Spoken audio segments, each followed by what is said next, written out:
আমার চন্দনদেব চৌধুরী। বাড়ি? বাড়ি নলপুকুর পাড়। আচ্ছা, কি হয়েছে? আর বাড়ি আমার ভাড়া 5 বছর থেকে ভাড়া থাকে। কে যিনি মারা গেছেন? হ্যাঁ। আচ্ছা, মারা গেছে। কখন মারা গেছে? মারা গেছে সকালে দেখা গেছে। আচ্ছা, সকালে পাড়া প্রতিবেশী দেখেছে ভাড়া বাড়ি, আমার ঘর মালিককে বললো এই ব্যাপার। আপনি ঘর মালিক? আমি ঘর মালিক। আচ্ছা, পাশে ভাড়া আছে। সেই আমাকে বললো, অভিযোগ করলো। কাল থেকে দরজা খুলিনি, আমি তো দেখতেও যাইনি। তাই সকালবেলা দেখতে গিয়ে দরজা খুলছে না, তার লোকজনকে জড়ো করে পার্টিকে জানালো। পার্টি এবার ইলেকট্রিক সাপ্লাইকে জানালো। থানায় কি করেন? চাকরি করেন। কোথায়? মেম্বারি ইলেকট্রিক অফিসে? হ্যাঁ, ইলেকট্রিক সাপ্লাই চাকরি। আচ্ছা আচ্ছা। ও, ওর নাম আছে সিদাম টুডু। সিদাম টুডু। হ্যাঁ। কত বয়স হবে? 52 বছর। 52 বছর।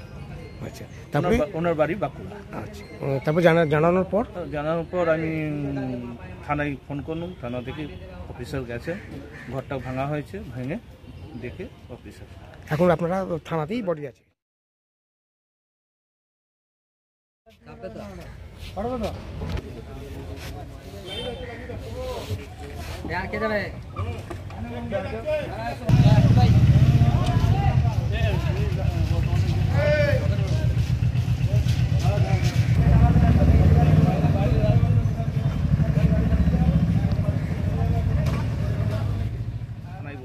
হসপিটাল থেকে থানা। আচ্ছা, এরপরে কি পোস্টমর্টমে নিয়ে যাবেন? পোস্টমর্টমে নিয়ে যাবেন।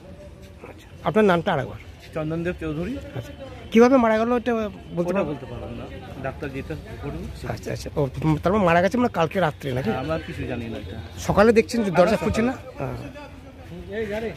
ঠিক আছে, ধন্যবাদ।